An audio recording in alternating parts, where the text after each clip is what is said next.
Perkenalkan, nama saya Nazulia Ramadhani dengan NIM 23620049. Saya sebagai pemateri pertama.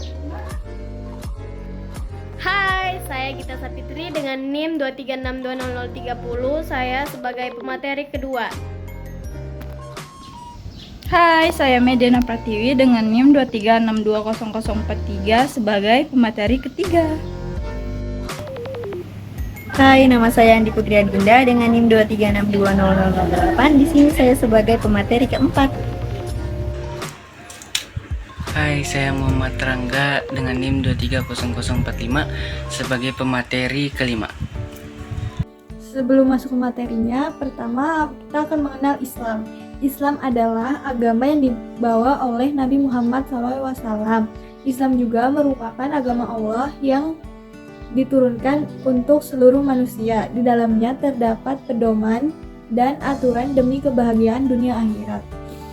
Ada 3 hal menjadi sendi utama dalam agama Islam, yakni Islam, iman, dan ihsan. Indonesia merupakan negara muslim terbesar di dunia. Menurut data Population Review, Indonesia menjadi negara dengan jumlah penduduk muslim terbanyak kedua di dunia, dengan total sekitar 236 juta penduduk Indonesia yang memeluk agama Islam. Mengapa mayoritas Islam? Yang pertama, Islam dipandang sebagai ajaran yang ideal karena tidak mengenal sistem kasta, sehingga pemeluknya memiliki kesetaraan atau kesamaan tanpa ada diskriminasi. Yang kedua, Islam masuk ke Indonesia dengan cara damai dan tidak bersifat memaksa, sehingga penduduk Indonesia menerima Islam dengan baik. Dan yang ketiga, nilai-nilai ajaran Islam dianggap cocok dan sesuai dengan pandangan hidup mayoritas penduduk Indonesia. Terima kasih. Selanjutnya akan dilanjutkan oleh Gita Sapitri. Baik teman-teman, selanjutnya kita akan membahas teori masuknya Islam di Indonesia. Agama Islam awalnya masuk di daerah pesisir pantai, kemudian diteruskan ke pedalaman oleh para ulama. Mengenai kapan dan siapa yang pertama kali membawa Islam ke Indonesia, akan ada 3 teori yang kita bahas. Jadi, teori yang pertama adalah teori Gujarat. Di dalam teori Gujarat dikatakan bahwa sebenarnya Islam di Indonesia berasal dari Gujarat, India, dan masuknya Islam pada abad ke-8 Masehi. Teori ini juga didasarkan pada corak ajaran Islam yang cenderung mempunyai warna tasawuf. Lalu teori ini diungkapkan oleh Snook Horcrux dan J. Pijnep, dan buktinya adalah batu nisan Sultan Samudra Pasai Malik As-Saleh pada tahun 1297.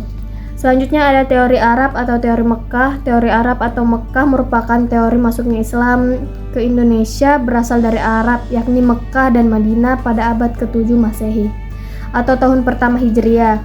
Dan buktinya adalah perkampungan Islam di pantai Banu Sumatera Barat atau yang terkenal dengan sebutan Bandar Khalifah. Lalu yang terakhir ada teori Persia. Dalam teori Persia dikatakan bahwa Islam yang ada di Indonesia berasal dari Persia atau Iran, dibawa oleh para pedagang Persia mulai pada abad ke-12. Teori ini diungkapkan oleh Husain Jajaningrat, dan buktinya adalah paham Syiah pada awal masuknya Islam ke Indonesia, dan bukti kedua terdapat persamaan antara tradisi budaya Persia dan budaya Islam di Indonesia.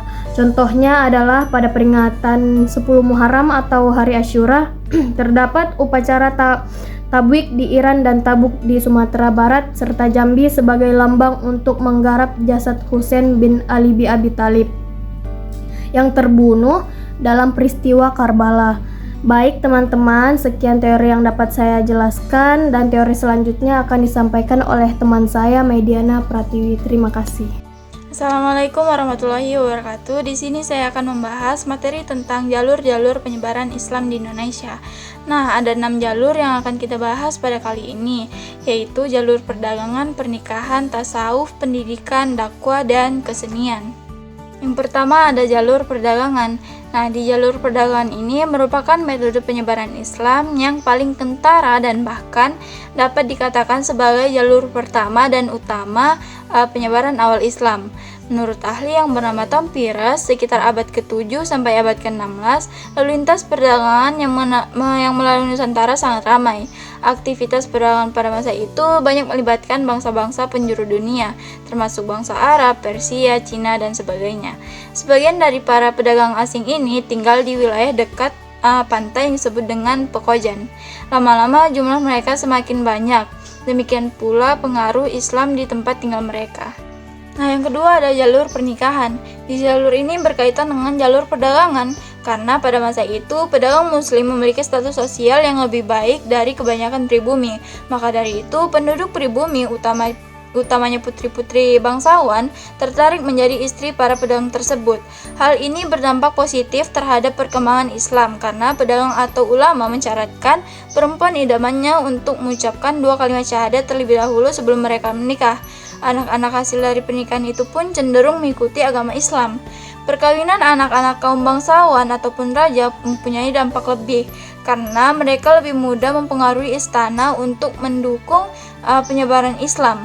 Lama-kelamaan seluruh anggota keluarga istana memeluk Islam, maka kerajaan yang tadinya bercorak Hindu-Buddha perlahan-lahan menjadi bercorak Islam. Yang ketiga ada jalur tasawuf. Jalur tasawuf tidak kalah penting dalam proses penyebaran Islam di Indonesia. Melalui jalur tasawuf, Islam disebarkan dengan pendekatan spiritual dan mistik, yang lebih menekankan pada aspek kebatinan dan pengalaman spiritual. Bentuk Islam yang diajarkan kepada penduduk pribumi memiliki kesamaan dengan alam pikir mereka yang sebelumnya menganut Hindu. Ini membuat ajaran agama baru mudah dimengerti dan diterima.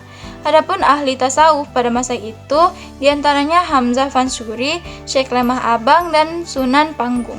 Assalamualaikum warahmatullahi wabarakatuh. Jadi di sini saya akan melanjutkan penjelasan tentang jalur penyebaran agama Islam di Indonesia.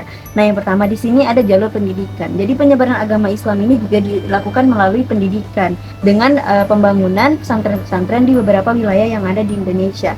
Nah, ada juga beberapa ulama dan mubalik yang membangun pesantren-pesantren di beberapa wilayah di Indonesia, seperti Sunan Ampel yang membangun pesantren Ampel Denta yang terletak di Surabaya. Ada juga pesantren Sunan Giri yang dibangun oleh Sunan Giri di Surabaya.